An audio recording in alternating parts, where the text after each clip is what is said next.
Yes, hello everyone. Fáilte Jock Goody, Cúilín Media once again. Welcome back to another weekend preview show here on Cúilín Media. My name is Seamus Brady. I'm joined by Liam White and Matthew Hurley for the opening bit of the pod. Hopefully, lads, we'll get Aaron to join us at some stage. But boys, big weekend. Obviously, ahead in action in the club championships, but then also we have quite big GA news to dive into. I'll start with you, Liam, first. How are you keeping? Yeah, not too bad.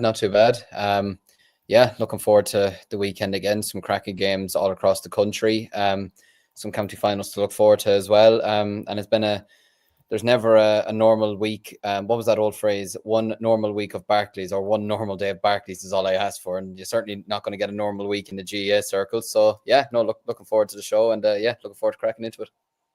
Absolutely. Matthew, how have you been keeping, man? Yeah, good, Seamus. Yeah, it's interesting enough few weeks and stuff like that for the club championship, and obviously in my home there was the Cork football happening this weekend, and for once on Clover, I think for the first time in a long while, there's a whole host of games being shown in the Cork football championship, which is actually brilliant to see. But we'll see what does happen in that championship, and of course the Kerry Intermediate final looks like a very good game as well. Obviously the Managerial merry-go-round, we thought it'd be maybe as entertaining as disaster. It doesn't seem to be that way. Only, as far as I can count, only one county are without a manager at this present moment in time in Fermanagh, and obviously that could change in the next few weeks as well. So that's very, very interesting as well, looking at all that. So a lot to get into. Absolutely. Well, we're going to start, as we've been led on here by Peter Griffin. He says, hey lads, just listen to Ger Brennan interviewed by Tommy Rooney on Off the Ball. Clucko 100% not playing and solely selector and coach. The retirement statement. And you've led us on very nicely there, Peter. Stephen Cluxton retires is where we're going to start. Lads, if he does go, he is, in my opinion, without question, the greatest Gaelic footballer of all time in goal. And you could very well make the case that he is the greatest Gaelic footballer of all time. I mean, you think about it, lads. When it comes to revolutionising a position, when it comes to changing the game, when it comes to upping the standards, when it comes to leaving a legacy, whenever people talk about their greatest team of all time, whenever people talk about who is your all-time 15, midfield is always a debate, forwards is always a debate, goalkeepers, never really a debate. And there's only one of them. There's 6 forwards, yet people always struggle to pick 6. Goalkeeper, it's usually a slam dunk. Usually most people pick Cluxton. In my opinion, if he goes, there's a case for him being the best that Dublin have ever had, the best that the game has ever had. Liam, what do you think first as a fellow Leinsterman? Yeah, no, I couldn't agree more. I don't think we've ever seen a better goalkeeper than Cluxton. And I don't even mean just as a football person. I think even just as a person in general, for the morals that he had, the standards that he set, the way he conducted himself both on and off the pitch. The only disappointing thing was he never. I'm a big fan of someone who, when they do win the All-Ireland and they're going up as captain, they absolutely just hoist the trophy over their head, like going absolutely mental and screaming and shaking it and fearing that they might drop it or break the hold or something like that. Whereas he didn't, and that's fine. That's the way he did it. But other than that, class act. Everyone will always remember the kick against Kerry in 2011 to win the All-Ireland. But for me, just his presence in goal, the way he conducted himself on the pitch, the way he kind of set up the play for Dublin for the last number of years as well. It's amazing. Only he could step away from winning a 6th All-Ireland, come back after 3 years or 2 years away, and then win another All-Ireland in 2023. Like, it's remarkable. 9 All-Irelands, I believe it is, 9 All-Irelands. And I mean, I don't want to count how many Leinsters he has. But yeah, no, it's an incredible record what he's done. And you know what? It's probably the right time as well for him to maybe step away. Look, he is 43 years old at the end of the day. I know his club at the moment there's a bit of going on there in the background as well, and there's been issues with that over the last couple of years. But yeah, and look, Ger Brennan couldn't have asked for, in my opinion, a better role model, a better man to join in with his coaching team next year. He's basically confirmed in his interview that he won't be playing next year anyways. But a great servant to Dublin GEA, a great servant to GEA in general. And who knows, it'd be interesting to see if he makes a good manager. Could he potentially be a future Dublin manager? I would say so. I think when you're looking at someone who has the mentality that he does, the consistency that he does, everything like that, There's no reason why he can't do it. Peter says here he's 44 next month. I mean, like it is incredible consistency. He also says Clucko started in 2001. He has seen some change, contributed change, and has to be considered the GOAT. Sean says Cluxton is the GOAT goalkeeper, and we won't ever see a better one. But it's time now for somebody else to be given a chance, whether it become a Fred or O'Hanlon. He will be great to help and guide them. And then Dublin is great. Says Clucko was third on the All-Ireland Roll of Honour. I mean, absolutely mental. He has 9 All-Ireland medals. He has, I think, is it 17 Leinster medals? Like something crazy like that. And when you think about it, he came in 2001, as Peter said there, changed the game.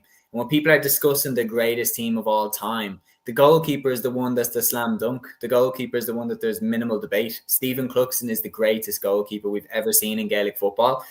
He is one of the greatest players we've ever seen in Gaelic football, period. He defined that position. He changed the game in that position. He revolutionised goalkeeping, kicking that free over in the All-Ireland final in 2011, giving me as a Dublin fan, I was there in the stadium, I was 10 years old at the time, one of the happiest memories of my entire life. So I personally couldn't be more grateful to Stephen for the service he's given. One of the all-time greats. If he goes for good, which maybe he won't because he came back last time, but I think personally this probably is the end for him. I think going into coaching is the natural next step. But what a legend, what an icon. We will never see another goalkeeper. We'll never see another player like Stephen Cluxton. So Stephen, thanks for all the memories. Wish you all the best in your retirement and your coaching career, because you're going to smash it. I mean, I've no doubt he's going to smash it. Like, I mean, the consistency, the legacy that he has. Like, I mean, anything he sets his mind to, he seems to smash it. But the other thing as well is when you're talking about Stephen, and this is just me analysing how he is in terms of dealing with the media and everything like that. The man kicked over the winning free in an All-Ireland final in 2011. Dublin's first All-Ireland win in 16 years, and his immediate response was to run down the tunnel and run away from the celebrations because he didn't want it all to be focused on him. And in that moment, it would have all been focused on him, the man who kicked the match winner. So I don't think he really likes the spotlight too much. And I think he just loved the game so much, that's why he came back in 2023. But Cluxton was never going to retire the way that other players have gone, where they've stepped off the stage with a big statement and an announcement and a big hullabaloo. He was always going to try and sneak out the back door with minimal fuss, minimal fanfare, in a similar way to how Mick Fitzsimons went. I think he was always going to try and just quietly drift off into the sunset with his medals. Another legend, another one who changed the game. Absolutely unbelievable. I'm lost for words, Matthew. What would you put on that? First of all, I put up a post on Instagram last week with the caption "Cluxton retires?" ? And a lot of people, especially on Facebook, were saying, "Who's saying retirement?" It was a question first of all, but second of all, I should just go out and predict the lotto numbers after this. I knew this would like he was going into the management team. It was always going to happen. And he's 44 next month, as Peter mentioned there. Like, what a servant he has been. And a lot of people point towards Rory Beggan, Niall Morgan, Sean Patton, to a lesser extent Shane Ryan from Kerry. But Cluxton was the guy that revolutionised Gaelic football goalkeeping. He was the guy that initially took 45s. I don't think any other goalkeeper regularly took 45s before Stephen Cluxton. I might be wrong on that, but he was the first major goalkeeper to do it. Even during the bad days with Dublin, he was still the most consistent player in the team. Like, you'd never seen Stephen Cluxton make a mistake, a bad mistake. And that's a testament to himself. He's a really, it's kind of weird to use the word consummate professional, because obviously Gaelic Games is an amateur sport. You're not getting paid for it. But Cluxton, that's kind of the language you'd use with Stephen Cluxton. He was that kind of guy. He carried himself so well on the pitch. Like, he wasn't going to do crazy celebrations or anything like that. He was just an absolutely outstanding footballer. And I'd agree with you completely that he is the best goalkeeper of all time. If anybody doesn't say he's the best goalkeeper of all time, sorry, you've never watched the sport. He is an absolutely incredible goalkeeper, an incredible legend for Dublin G. And if it is the last we've seen of Stephen Cluxton, what a servant. Absolutely brilliant. As you mentioned, there's 17 Leinster titles thereabouts, 9 All-Ireland championships, which is absolutely incredible with Fitzsimons and James McCarthy, obviously. Like, it's just an unbelievable career. And, like, to play since 2001 and go to 2025, absolutely outstanding and an absolutely brilliant career for Stephen Cluxton. It just occurred to me as well, weird kind of a stat, Gaelic Games with movie culture. During Stephen Cluxton's career, every Spider-Man movie has been released. That's an incredible piece of trivia there.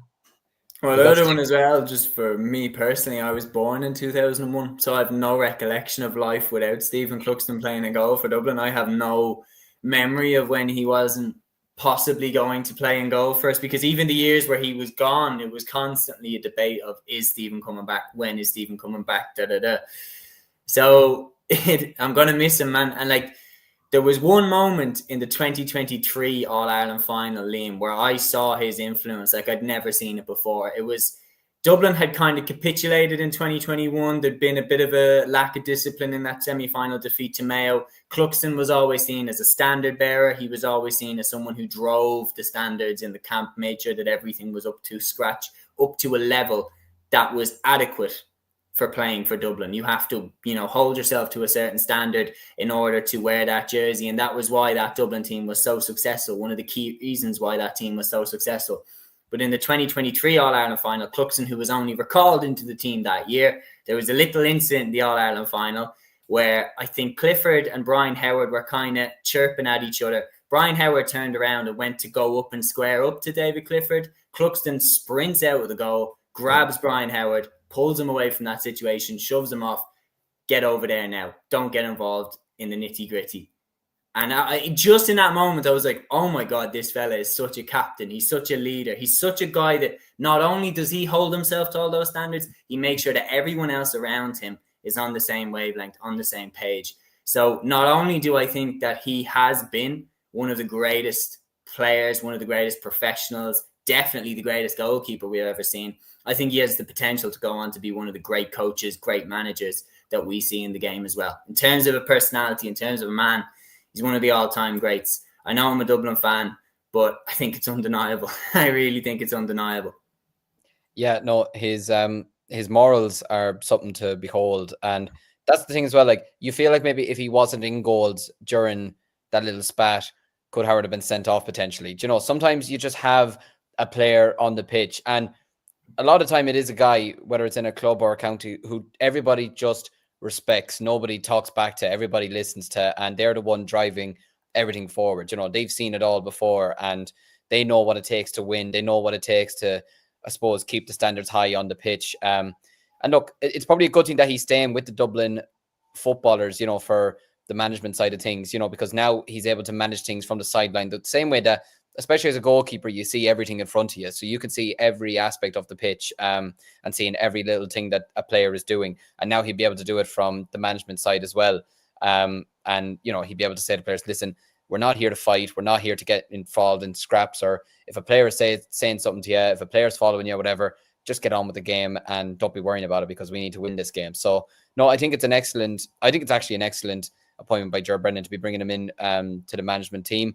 And yeah, look, it'll only give the younger lads in the Dublin panel and lads that'll be coming in over the next couple of years from the minors and the under-20s that little bit of inspiration as well, that they'll be they're going to be working with a player as influential and as successful as Stephen Cluxton. He can pass on that wisdom to them of what it's like to not only play for Dublin, but keep themselves professional off the pitch as well as on the pitch as well. And yeah, I mean, that's the best point of all. The fact that there was no statement from him, there was no big celebration or anything like that. Just simply, yeah, I'm gone. And that's that, no big deal. But that just speaks of the man himself. Never wanted the limelight, doesn't want to be in the newspapers or anything like that. Just simply plays the game and that's it. It's like Roy Keane. It's my job and that's that, But yeah, look, it's an incredible feature from him to not only have won all those All-Irelands, but I think a bit like kind of Jim Gavin as well. Like, Jim Gavin won't be, in a way, probably remembered for the 5 in a row. His biggest legacy in a way will probably be creating the new rules in football.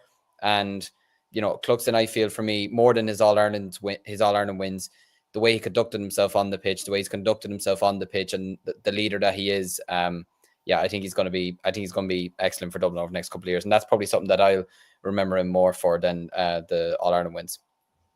Absolutely.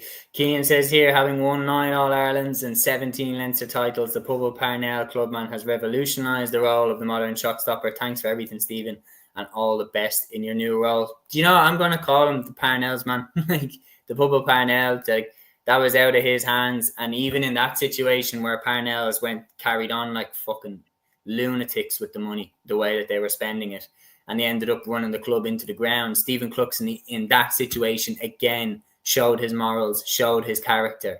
When he walked away, requested a transfer away from the team because they were spending money bringing in players.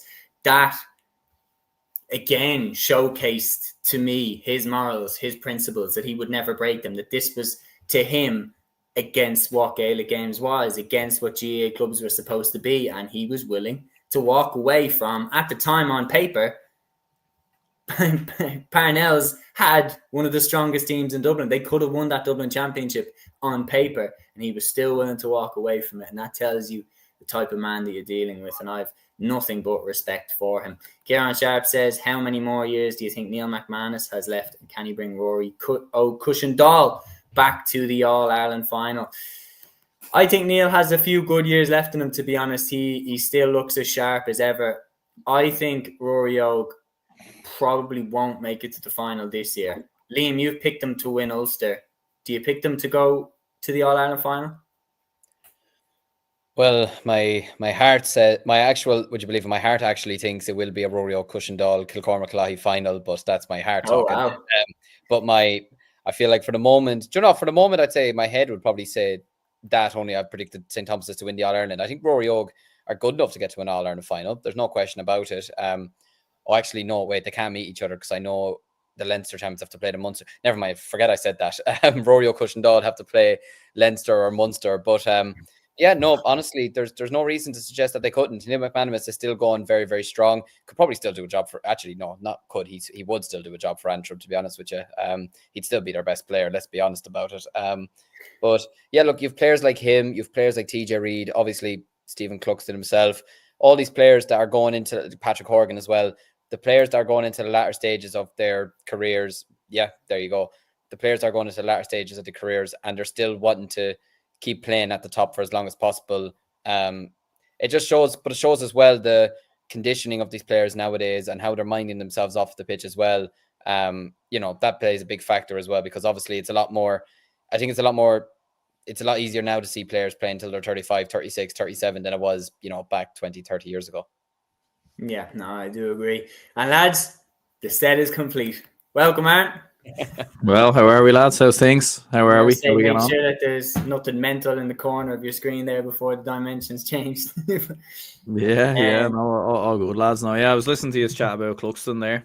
I'd love to get your opinion, man. I think I kind of heard briefly what you were saying, Seamus and Liam as well. I think at some point it was gonna come to an end. We all thought it was going to be a couple of years ago, when it was due to happen, and he sort of left the panel for a couple of years and then came back. I think it's fair to say, look, obviously the age has caught up with him. There's no question about that. He doesn't get the same range on his kickouts, but I think this is the best thing, to be honest with you, because he goes into the backroom team, so you're still going to have that leadership. He's still going to be there, and he's still going to carry that kind of leadership that he would have carried with Dublin before.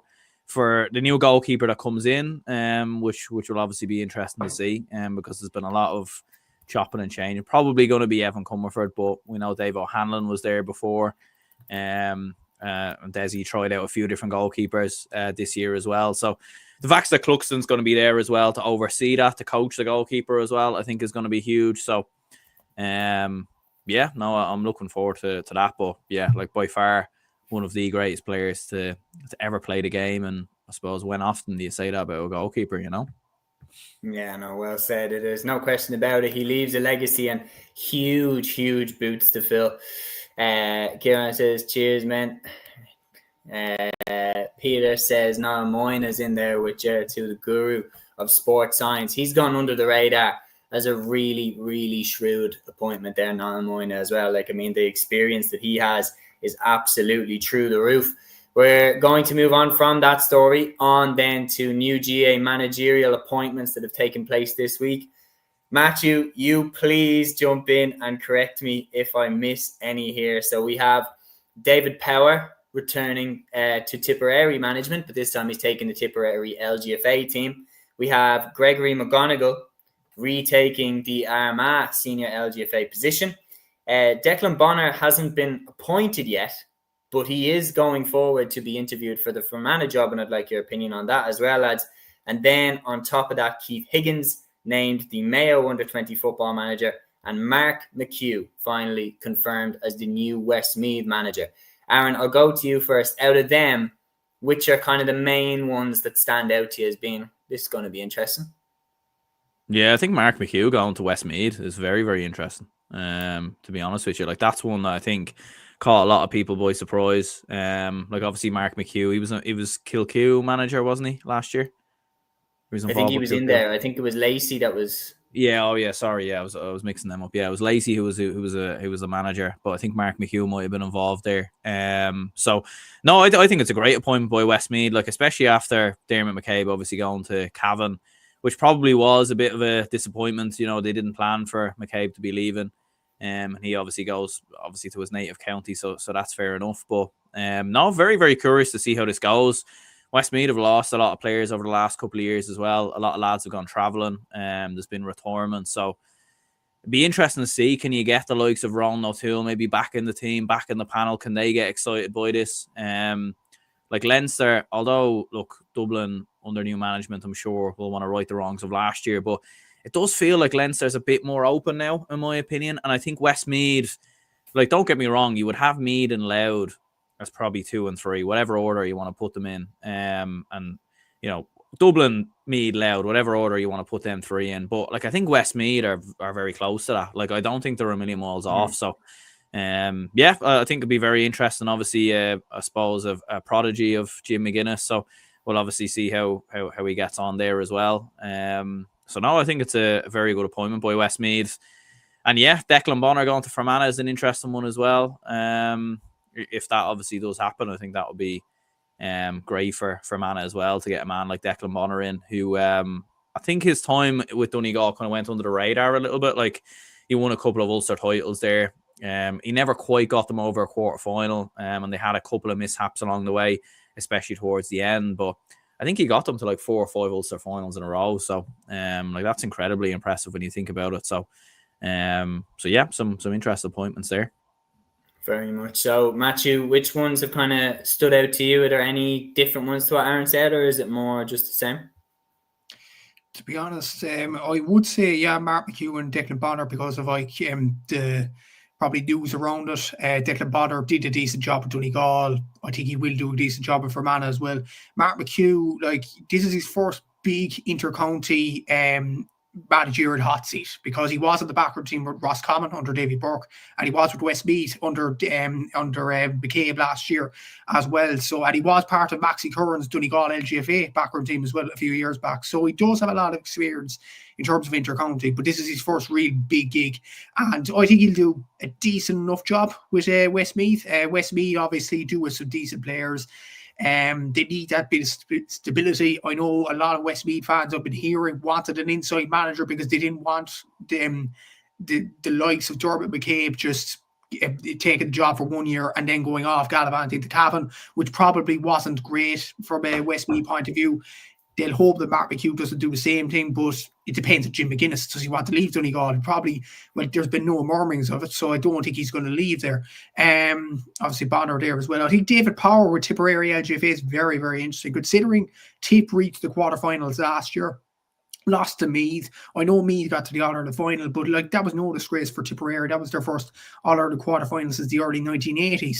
So you're bringing in a manager now that has won a Munster title with Tipperary at not just senior level, but he's won at a minor level as well. He's won a minor All-Irelands with Tipperary with the men's in 2011 as well. So he's a great motivator. I can get that off David Power as well. I think Gregory McGonigal with Armagh is a very, very interesting appointment, considering he was actually the Armagh LGFA manager a few years back. when they were really one of the favourites for the All-Ireland, that they got the best out of the likes of Amy Mackin, the Blahy Mackins, the Aoife McCoys. They got the best out of these players. What was the problem with Armagh last year is when Amy was injured, Armagh had nobody to step up and replace her after that. I know Amy played a bit of a part at the end of the Kildare game, which they ultimately lost, but for the majority of that game, there was just no spark from the Armagh LGFA team, and they'll be hoping they won't be in a relegation playoff, because I think Armagh would have wanted themselves to be up there in terms of All-Irelands. The LGFA Championship's very, very open. Like Dublin, okay, they have like Hannah Tyrrell stepping away there. I don't know how many years Cara Rowe has left, Martha Bird as well. The Meath manager stepped away in Shane McCormick, so it'll be interesting to see who Meath replace him with. Like Armagh are definitely up there. If they get their house in order, I think Armagh are definitely up there in terms of LGFA, the LGFA Championship. Of course, you can't discount Kerry either. So I think that is the most ideal appointment for Armagh. Bring in a guy that has done well before, and to bring him in again now. He has won a league title with Armagh. They obviously fell well short in the league final against Kerry. They got absolutely hammered in Crow Park this year under new management. So they'll be hoping this kind of management will get them on to bigger and better things. But like some very interesting appointments, especially in the LGFA there. And Keith Higgins, as you mentioned, with the Mayo under-20s. Mayo probably struggled in underage, not just in minor. They did well a few years back. They won the Connacht title with Kobe MacDonald and all them, and Oisin Dean and all them up front. But in under 20, they have not done well. Neither of Galway, to be fair. But you look at Mayo at under 20, like Sligo have done better than them. Roscommon probably have as well. So they need a bit of a bounce at that level. And I think Keith Higgins is the right man to do that. Like, it's quite an interesting dynamic there. You've Andy Moore at the seniors, Keith Higgins at the under 20s as well. So two legendary kind of figures in amongst the Mayo management teams there. So very interesting to see. Absolutely. So, Liam, is there anyone that wasn't mentioned there that has caught your eye? No, I suppose because I've been working with Midlands, the Mark McHugh one was the one that kind of just stood out to me mostly. Look, I feel like it's still going to be, it's a big job for him. And look, obviously, he has the experience of working with McCabe last year, so he will know the Westmeath players inside out. And like I mentioned there, if he could get the likes of Ronald Toole back in, it'd be absolutely huge. But yeah, look, that is a big help to him that he has seen what the Westmeath players are like. He knows the task next year, you know, getting out of Division 3, which they are fully capable of doing. And like this, the thing they had, I would still describe it as one of the most unluckiest seasons ever, because they didn't play a bad game this year, but yet they lost nearly every game, you know. But it was just one of those seasons where nothing seemed to go right for them, no matter what they tried. It is the only issue, and it is something that is starting to become more of a factor with outside managers. Like we've seen there with McCabe, or we could see it with another manager soon. You never know. If their county comes calling, do they step away? You know, that is the only worry now. Like you mentioned there, I don't. They will. They will. Like, yeah. I've a hot take on that. They will. They always will. I've never seen an example where a manager will manage their entire career and not ever want to go back to the county that they actually like. Eamon Cregan won an All-Ireland Fields in 1994, Liam, and he said it was like one of the most bittersweet days of his life because they beat Limerick in the final. You will always still have a draw for your home county, as you should in the game. But in my opinion, whether it's Liam Cahill moving from Waterford to Tipperary, whether it's Ger Brannan moving from Louth to Dublin, whether it's if Henry Shefflin had gone from Galway to Kilkenny, if Mickey Hart had gone back from Derry to Tyrone, guess what? None of you have any right to feel hard done by in those situations. The manager will always go back to their home county because that's the one that they would have grown up wanting to manage. So when you're in certain situations, it makes sense.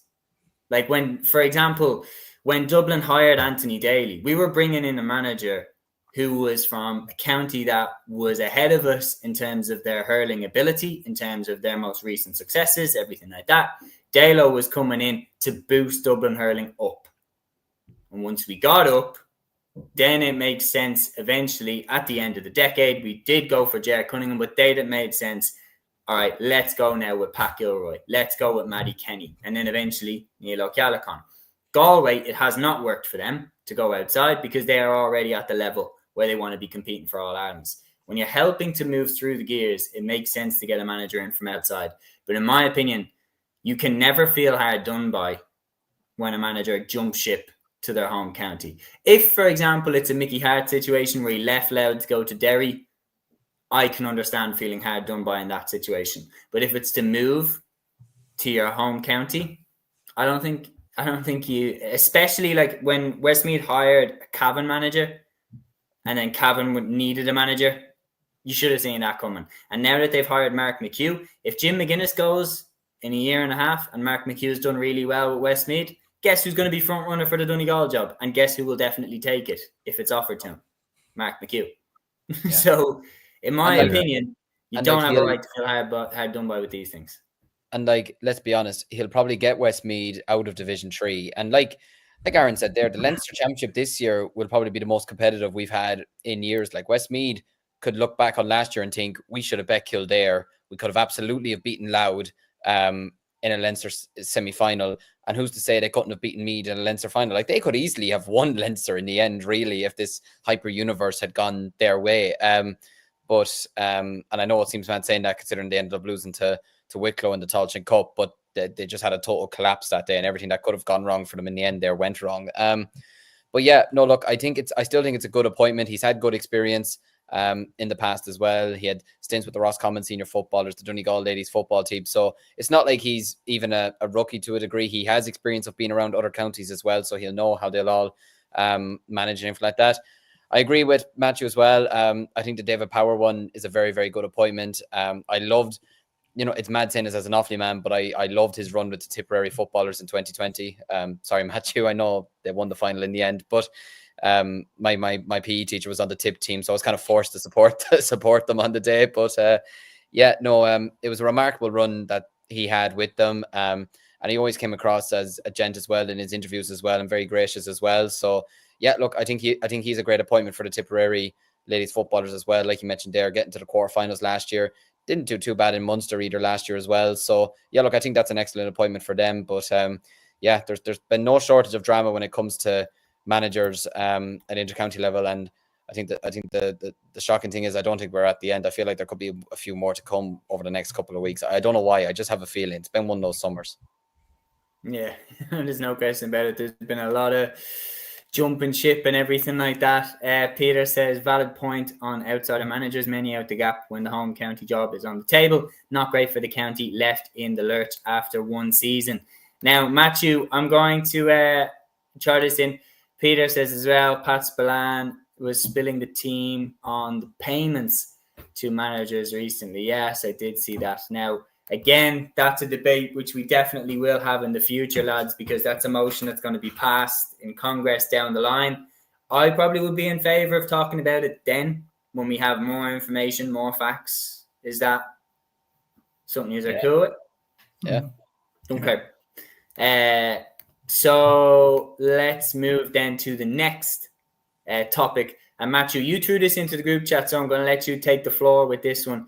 A club debacle in Cork. You were talking about 3 games in a weekend for some players. Any intel that we can get here will be really good, because I'm sure there's some viewers that don't understand fully what's going on with this situation. So this story was actually broke by Kieran McCarthy, the sports editor from the Southern Star. This involves the Cork Camogie and LGFA championships. So there is a bunch of players playing on the Carbery divisional camogie team that are playing on Sunday evening in the senior preliminary quarterfinal against Blackrock. That's in Castle Road at 6 p.m. on Sunday. But the controversy here is there is a group of girls that some are playing for Clonakilty LGFA club. That's on Sunday morning. So 2 games on the same day. I mean, that's absolutely mad as it is. But before that, on the Saturday, you have Clonakilty Camogie team in the Premier Intermediate quarterfinal. So that's 3 games for some players in 28 hours. And that's absolutely mental in its own right. And there are some players involved in that Carber divisional team as well. There's one particular player playing for Newstown on the Saturday evening at, I think it's 5:30 in the evening. Then on Sunday morning for the Ross Carbery LGFA team at 12 o'clock, that's in North Cork. And then they have to travel down, that player has to travel down to the city to play for Carbery in in the preliminary quarterfinal against Blackrock. So that's 3 games in about 24 and a half hours. That's nuts. It really is nuts. And again, Seamus, you mentioned this point on my own podcast when I was mentioning about the Libby Coppagers and the Hannah Loonies playing games on the same weekend, and the Camogie Association and the LGFA Association not communicating. There's a simple explanation. They're different organisations and they do not budge. Simply, they play them on the same weekend. Camogie and LGFA play on the same weekend. It's the same at national level during the Little National League or whatever, the very Camogie League, and the same in the All-Ireland Series in inter-county level. It's the same down here in Cork. You have LGFA and you have Camogie on at the same weekend. Whereas when you look at the men's side in hurling and football, it's the same organisation. It's Cork LG or Cork GA, the Cork GA County Board or whatever. You have hurling one weekend, that was last weekend. You have football this weekend. You have hurling next weekend. You have football next weekend. So there's no clashes in between. And club, it's even worse because club, you have a lot more dual players because obviously there's a lower number in some of them. You have small clubs, you have big clubs and things like that. And even in out of the divisional Carberry team as well, what chance does it give them in the game against Blackrock when they're already at a disadvantage in terms of divisional sides putting out? So Carberry have only had 1 game right as of now against Shandu. The games against Musgrave and Avondhu were both walkovers because there wasn't enough players. So Carberry have had only 1 game in the Camogie Championship. They were in the preliminary quarterfinal and they were the best. They're probably the best team in the divisional championship.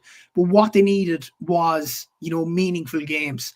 And then when they get the meaningful game, they have other games happening at the same time or the same weekend. And I think you'd agree with this, lads, without much context, obviously. The 3 games in between 24 and 28 hours is an absolute disgrace, really. 100%. Well, if any injuries happen, it was just, we could have seen it coming from a mile away. You've absolutely nailed it there, man, in terms of the issues come from the fact that they're 2 separate organizations. They have no obligation to really communicate with each other. They can put the games on whenever they want. If they were the same association, which 2027 was when the GAA, the LGFA and Camogie announced that they would be united by 2027. That cannot come soon enough. That has to happen for all of the codes, because the minute that happens, a lot of the issues that we see around fixtures, around facilities, around all of these things would be sorted, because now we would be forced to communicate with each other. And things like that, whether it's, coverage as well, even tiny little things like the coverage, because if you see there on the Sunday game intro doesn't have any LGFA players. And that is because RTE do not have the rights to show the LGFA games live. So that is why it is not in the Sunday game intro. However, the problem is when you have a young girl, or when you have a girl in her teens or early 20s, or even just a woman who's a casual observer of the sport, they don't know that reason. They don't know that that's the reason why there isn't an LGFA player in the intro. They just think, they're disrespecting the LGFA players. They're not putting them in the intro.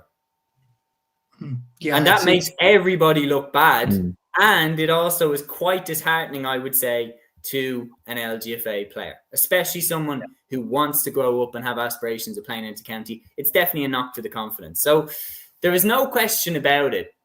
It needs to happen, and it needs to happen as soon as possible. 2027 is still a long time away. I would wish that it was tomorrow, but it isn't tomorrow.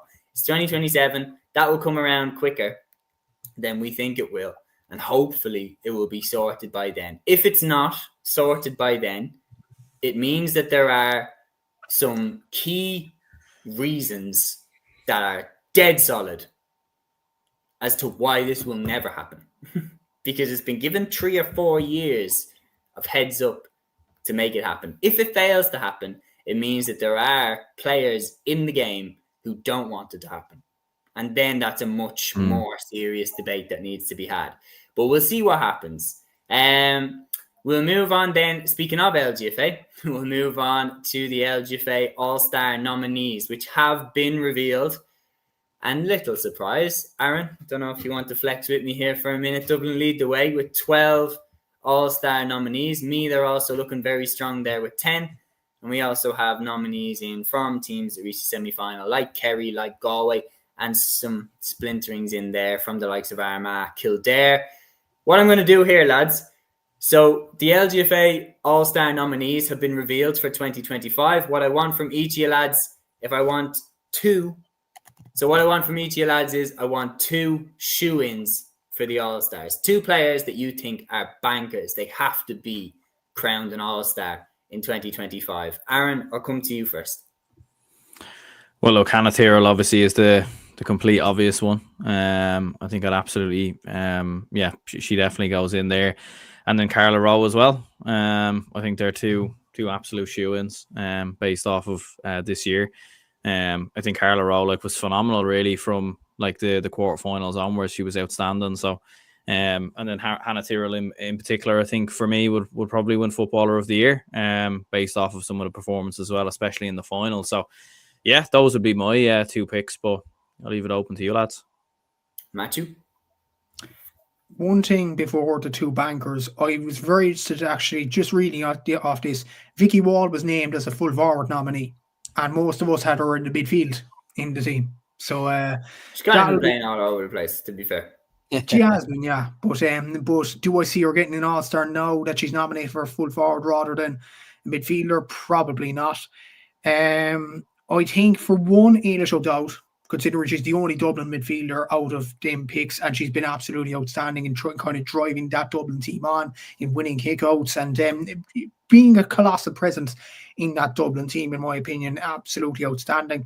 Another player looking at it is probably going to be, it's a tough one. I'd go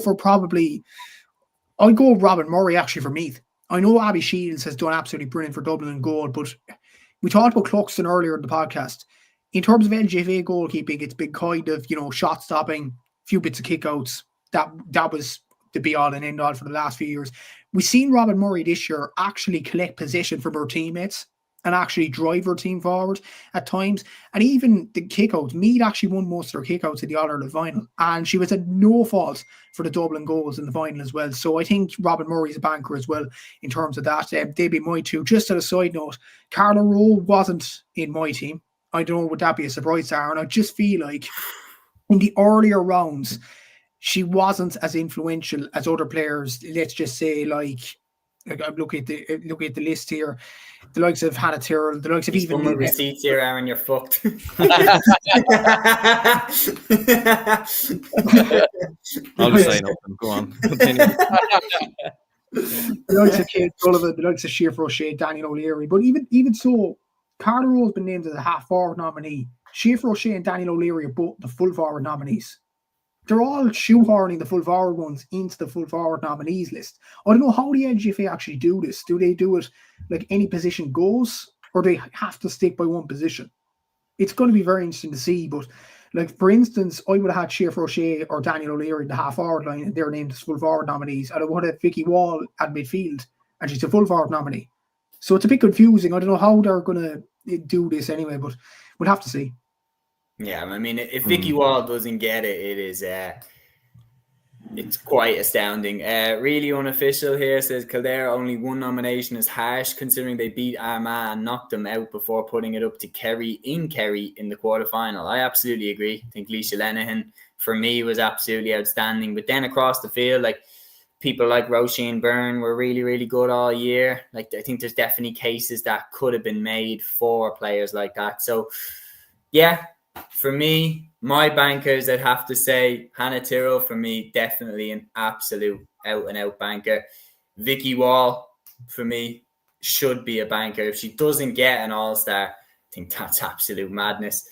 But if I had to say what my 2 bankers are and be different to what you have said, for me, Leah Caffrey has to be a banker. She was absolutely outstanding. And then Avian Cleary at wing-back for me, I thought was absolutely magnificent throughout the entire year, particularly in the semi-final against Kerry. She was driving them on at a key stage of the game. She got a couple of crucial scores, and then one especially in the second half that was just brilliant. So that would be my 2 bankers. Liam, if you had to be different with your bankers, which are you going with? Well, I was going to say Siofra O'Shea, but Matthew mentioned her. But I think I think it was if I memory serves me correct, she got 5-10 in 3 games before the semi-final. I mean, that is incredible. And even the way she turned the game against Cork in the second half. I remember watching it, and Cork were on top of Kerry in that game at Páirc Uí Chaoimh, and the way she turned it around for her side was absolutely remarkable. And you know what it is, if Kerry had gone on to the All-Ireland final and gone on and won it, she would have been an absolute shoo-in, in my opinion, for Footballer of the Year, I think, without question. I think she would have done a lot of damage potentially in the final. She's that good of a player. But yeah, look, Hannah Tyrrell absolutely has to be one of them as well. She's been absolutely fantastic all year. I feel Emma Duggan, well, see, Emma Duggan's a hard one. Maybe she's had a few good games, maybe not been as influential maybe as she maybe had been over the past couple of years. Vicky Wall is obviously, for me, still the best player that Meath have. But yeah, I think I can't even say the name now. Help me out here. He's having a mare. You're going to say Shay O'Shifra now? No, I actually will as well. Shifra O'Shea. There we go. I got there. Yeah, no, I think she's an absolute definite. I think as well, Sarah Wall from Meath as well has been very solid for Meath all year as well at centre back. So I think if I was to bank on two, I'd be banking on those two. I'm not saying the name again. It's like Matthew Zimmer Biomic.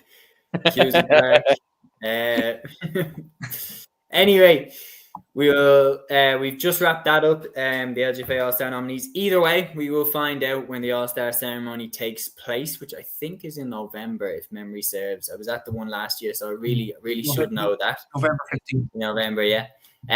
God, I was at the one last year. That feels like it's about 2 months ago.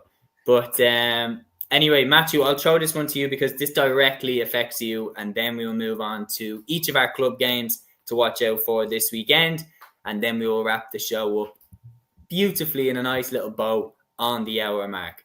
Matthew, the McGrath Cup has returned for 2026. It is returning. Has it? That's news to me. Well, Joe O'Connor was speaking at a launch there for Fuel Their Game. And I'll get his exact quotes. If you look it up online, it says there will be a McGrath Cup in 2026. Now, let's take a look at what he actually said. So let me get the exact quote. So he was speaking at the launch of Fuel Their Game, and he was quoted as saying this: just keep it the way it is and train away for the league. I just think there's enough competitions, and it's probably a time where players can just focus on getting a pre-season in. If it was there, I'm sure it wouldn't be a big issue, as a couple of games get you ready for the league, but it's nice to have a block where you can just focus on training. So they were the quotes that Joe made about the potential, let's just say for now, potential return of the McGrath Cup. Matthew, I think safe to say me and you have made our opinions pretty clear on the preseason competitions. In my opinion, there is just no room for them, and teams don't take them seriously. And I've witnessed in the O'Byrne Cup, no one in Leinster gives a fuck about the O'Byrne Cup. Like, no one gives a fuck. People win games and then pull out of the competition the next day. Dublin played it, I think, the last 2 years when the entire team was in Portugal, or like away. Like, nobody is paying too much attention to it. In my opinion, it's adding another competition into an already way overstretched, way too thin, way too packed calendar. Yeah, it is. And first of all, Cork were actually the holders of the McGrath Cup. So I kind of wanted to end in that kind of standby, because we were the last winners of it. But in terms of player welfare, yeah, I'd agree with you, Seamus. Look, I don't think there's any room for it. I think, look, there's the club competitions, there's the Alliance League. What I was thinking with the preseason competitions actually been last year, I was thinking, would you not have the league mid-January and have rest for the players around April, March time? That would make the more sense there. But they didn't do it. Like, by the time, I think the first Alliance League game this year was January 27th or 28th, I think it was this year, which it was very, very puzzling.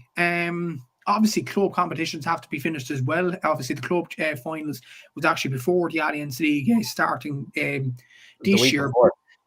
It's the week before, yeah. But and again, not just player welfare, but in terms of the promotion of Gaelic games as well. Because I remember this year, and it's been happening over the last couple of years, you had the Allianz League finals 1 week.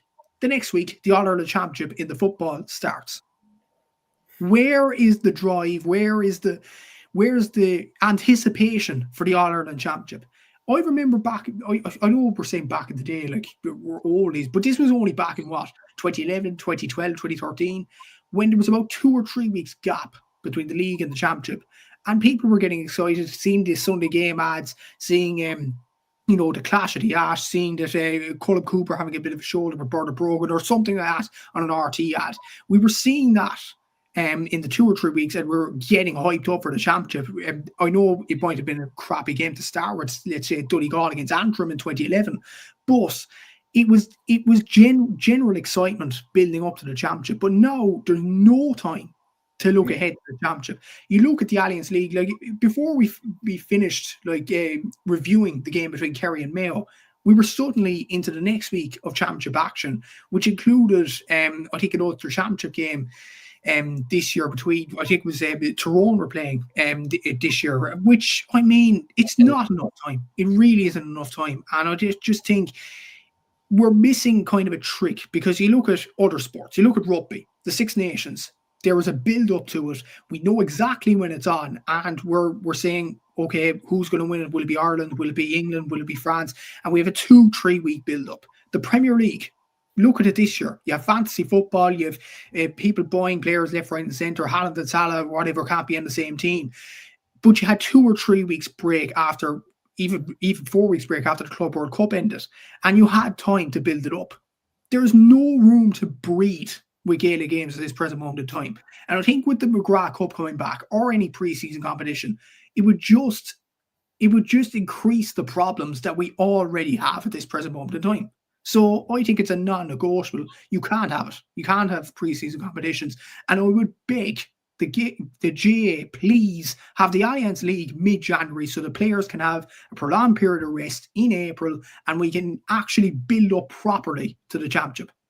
Yeah, well said. I think when you look at 2016, one thing that is never talked about is in 2016, the league final between Dublin and Kerry sold out. 82,300 people were in Croke Park to watch the league final that year. It was absolutely packed to the rafters, because the league was completely sold as a different competition. And on top of that, every team in the league that year and around that time, they went for the league hammer and tongs. They wanted to win the league, especially when it came down to the final stages. We were inundated the entire way through the league campaign last year with who really cares about winning the league. Donegal lose a game. Do they really care about winning the league? So then when it came to the league final attendance was terrible, because if you were constantly telling us that the teams don't really care, the competition doesn't really matter, why would fans from Kerry and Mayo make a really, really long and expensive journey to go to Croke Park to Dublin to watch a final that you're being told almost on a daily basis no one really cares about? If you move the competitions further apart, like move the league back into the start of January or mid-January, but just give it that time that the preseason competitions got, and then you have the space between the league final and the start of championship, more teams would take the league serious and go for it, therefore improving the competition, number one, improving attendances for the final, number two, but then also, as you said, Matthew, leaving that gap so that we can properly promote the start of the championship. We experienced it with our podcasts.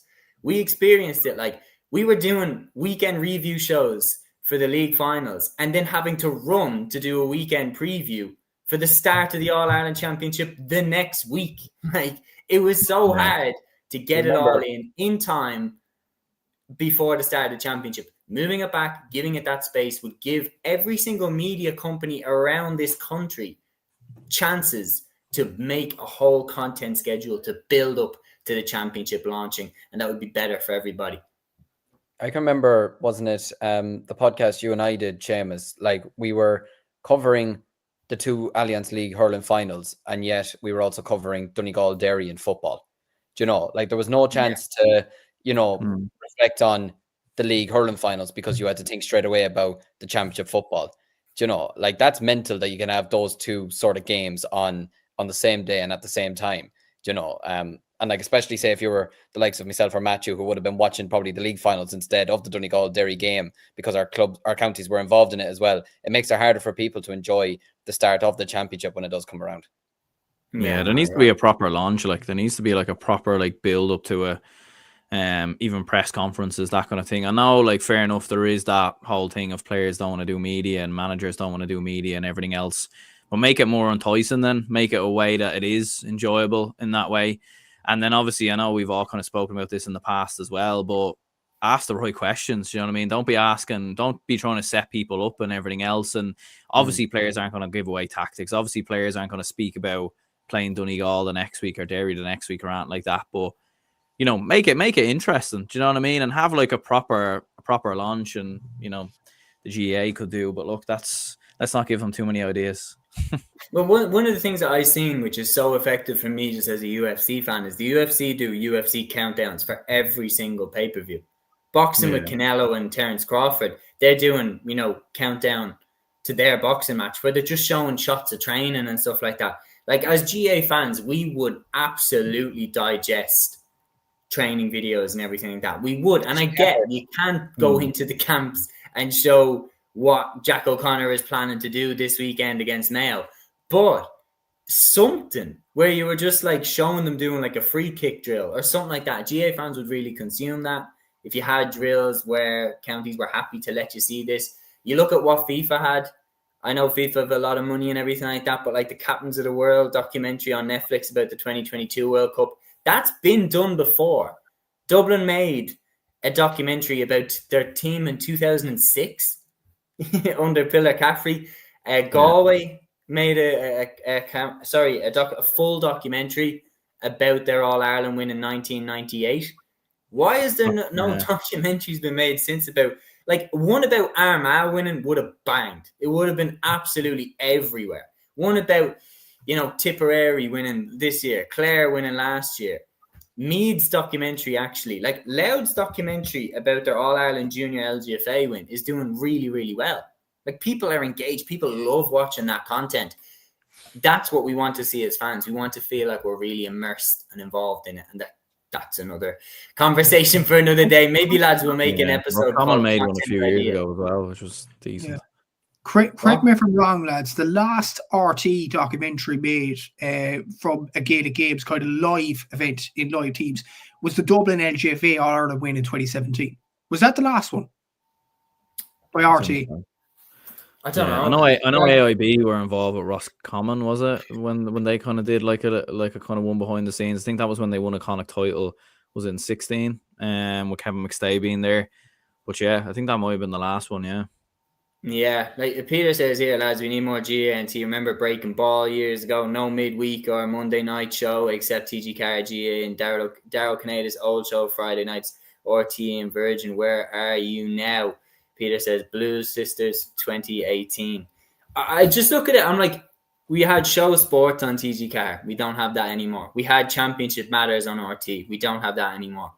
There's so much GA content that we used to have that we don't. And if I look at, like, that was one of the things that was bittersweet about watching that Hell for Leather documentary. That documentary by RT, The Hell for Leather, is beautiful. It is one of the best sport documentaries I've ever watched. I watched one episode and I was hooked. I needed to watch all of them that day, and I did. It was absolutely beautifully made. All of the guests fit in so well, and you felt like you were on the journey with the GA from start to finish. Fantastically made. And you're seeing there going, so that's what you're capable of. You have the ability to do that. Why have we not seen this? Why is it taking so long to do this? Why didn't we have this for Kilkenny's 4 in a row and that 2010 All-Ireland final against Tip, which is one of the most epic matches I've ever seen? Dublin's 5 in a row. Where are the docs? They even did a great documentary regarding Offaly stopping the 5 in a row in 82 before Dublin won the 5 in a row. Do you know, just to build a bit of hype around that as well, in the prospect that, will we see the 5 in a row this time because we didn't see it back then? Or even, I remember last year before we played Castletown Gagan, they let TG Carr in to get scopes of their training and whatnot, and you know, they're just them poking the ball around, whatever, and it felt sort of personal. You know, it felt like, right, we can get to know these players, and especially from a club point of view, because you might not know a lot of these lads. You know, I feel like people would be indulged by that maybe, and they could see a bit of a personal side to that maybe. But it's also getting the permission from clubs or counties to go into a training ground and show them, you know, poking the ball around without giving too much away. But I don't know. I think off the ball, didn't off the ball do 2, I think, in 1 year with Wicklow and Clare footballers. And they banged. Yeah. Remember Roscommon's GAs behind the gates? Yeah. That went everywhere for a year. All of a sudden, everybody was invested in Roscommon's championship, because especially that bit where they had them have the day where they were explaining why they played for Roscommon. And then the Smith and Downey Smith were talking about playing, and their brother was a big motivation. That made me like the Smith brothers a lot more. Like, it just did, seeing that how much they care and everything like that. So, look, it's definitely a chat for another day. I feel like we could easily go to 2 hours if we keep doing this. But lads, how about that? Sometime soon we'll make a video just called the content ideas and everything like that, what we would like to see in the game. But what we are going to do, of course, what a great example by Peter said. Remember Marooned 2004 and the Grain or Ice speech by Paddy O'Shea, one of the most iconic speeches I've ever heard.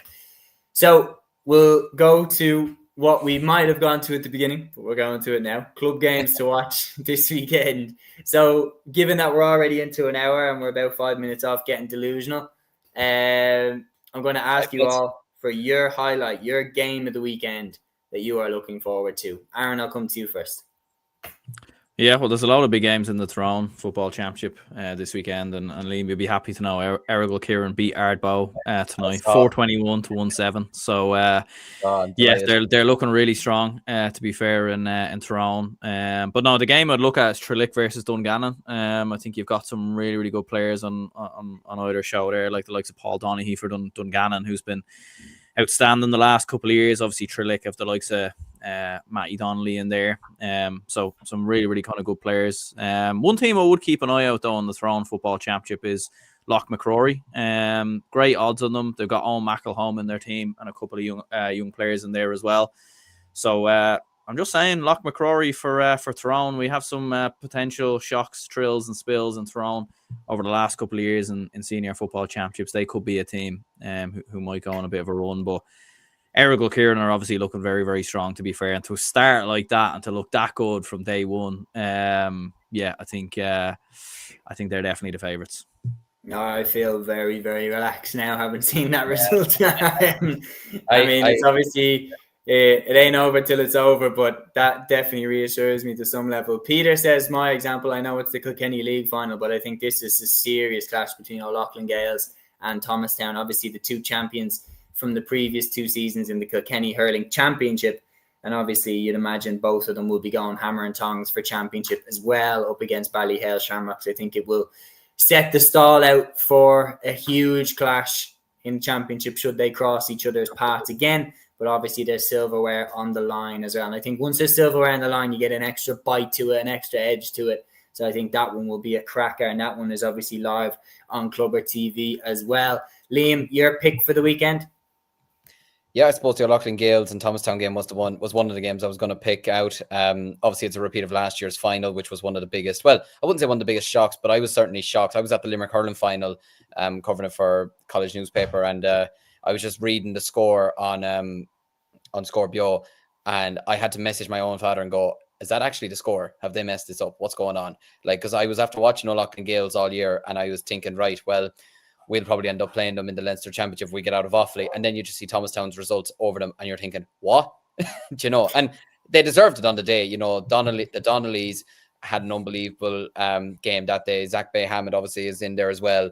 But yeah, look, they're both in this at this stage now.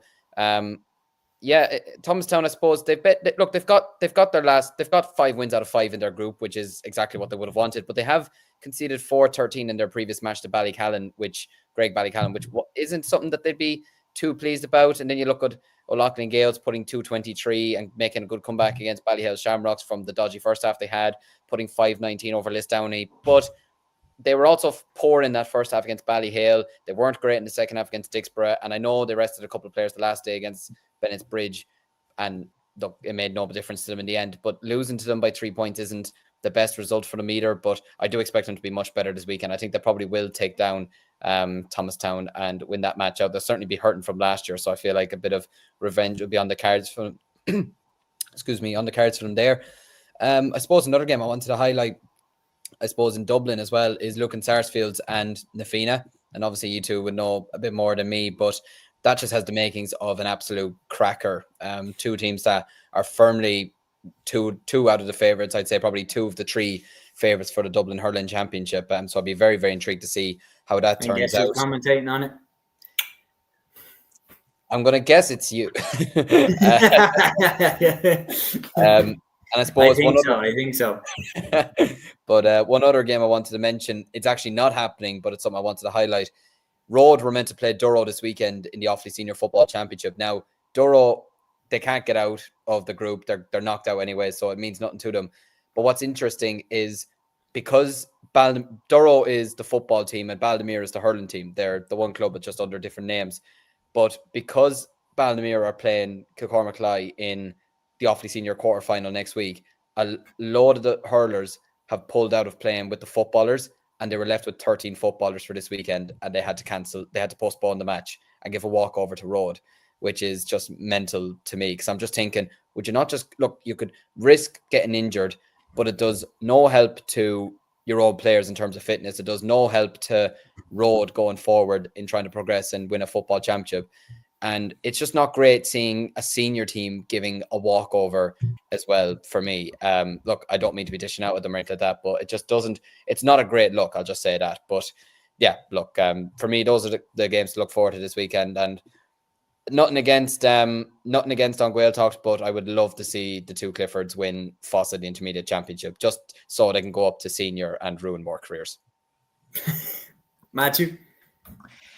Yeah, I'm going to put the Munster hat for now on. I'll mention Cork in a sec, but the Kerry Football Championship final this weekend decided by TG Carr, Dr. Crokes against the Gael. This is a very interesting story. The Gael were actually a junior side, I think, in 2019. They moved up to intermediate, they moved up the grades, and eventually they were at the senior final. They beat Rathmore last week. It was a brilliant win for them. German O'Connor's doing brilliant stuff in midfield for them, and they seem to be the surprise packets of the Kerry Championship at this present moment in time. Dr. Crokes obviously won the competition last year. They won the treble. Well, they won the quadruple. They won the league. They won the club championship in Kerry. They won the county championship in Kerry. They won the Munster championship and brought Eric here on to extra time. So Dr. Crokes are a very, very good side. It'll be very interesting to see this final. How will Dermot O'Connor match up with the Dr. Crokes midfield that includes Mark O'Shea, who did very well for Kerry in fairness in their All-Ireland run. So we'll have to see how that all plays out. Gavin White will be in action in this game for Crokes as well as the likes of Tony Brosnan. So it will be a very interesting game there. As Liam mentioned, the intermediate final between Gaeltacht and Fossa. Obviously, Fossa have the Cliffords. That's well established. And David and Body, you have Emmett O'Shea there as well.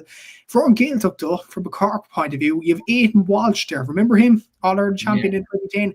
He's actually moved from Gaeltacht in Kerry. So it's going to be very interesting to see that. The reason is actually his wife is a Kerry woman. So yeah, he's moved across the border to play club football in Kerry. So lost to Cantork, but it is Gaeltacht's gain, and Gaeltacht do have some good players in and around the team, no doubt about it. In the Cork Football Championship, it's nearly all wrapped up. 5 out of the 6 knockout spots are already decided before this weekend, which is a kind of a shame. But what is an interesting game is involving the relegation. Now, in the relegation in Cork, there was a relegation playoff between the two worst teams, points-wise, in the group stages. Now, one of the effective relegation semi-finals is between two West Cork rivals, 10 minutes drive between them, Carbery Rangers and Clonakilty. Now, the loser of this is definitely in the relegation playoff in Cork. Now, Clonakilty, you might say that's a shot because they brought Nemo Rangers to penalties last year and they went to a county final against St. Finbarrs a few years ago. It hasn't gone right for them. They've lost to Carrigaline. They've lost to St. Finbarrs as well. Carbery Rangers have done the same thing, even though they were the relegation playoff last year. But Carbery Rangers were Cork champions in 2016 as well. So for one of them to be in a relegation playoff in Cork would be detrimental to them in this present moment of time as well. And between these two rivals, they've had 8 championship meetings. Who has won the most between these two? You'd be shocked to hear this. Carbery Rangers. Clonakilty have won 1 game since 2005, and that was in 2006 when Carbery Rangers were a new team up from intermediate. Clonakilty don't do well against them. So it's going to be very, very interesting to see that final as well. You have Castlehaven vying for a semi-final spot. If they do, like Cork, obviously, you have the group phase. You have the first place team will definitely get into the semi-finals. And we seen in the hurling last week, SARS thought they did enough against Lane Rovers. They beat them by 4 points. But in the end, Blackrock beat Douglas by 22 in the other game, which meant that Blackrock took their place into the semi-finals and SARS have to go through a quarter-final. It could be the same this weekend. Castlehaven have a game against Newstown, which you'd imagine will be a tight game. Newstown are a dogged kind of a team, whereas Nemo Rangers have St. Michael's, who could be in relegation trouble, and you have a feeling Nemo will put the accelerator on there. So it will be interesting to see the points difference and how it all transpires there. But a few interesting stories from the club this weekend. Absolutely. So, and that brings another episode to an end here on Cúilín Media. It's been episode 3 with myself, Seamus Brady, Aaron Prendergast, Matthew Hurley, and Liam White. We thank you to everybody who got involved in the comments. It really, really helped to make the show, from Peter Griffin to Really Unofficial to Gavin O'Reilly to Dublin is Great to, let me just get it up, to Pádraig Lennon, to Cian Guckian. It really, really helped to make the episode an enjoyable one, lads. So thank you so much for getting involved. We will see you on Sunday night at 8 p.m. for another weekend review show. We'll be back to review all of the best action from the club championships across the weekend. And don't forget to DM us, send us what was your highlights from the weekend. Make sure it is included in the episode and discussed. Until then, enjoy the weekend. Agus Torah. Instinct, baby.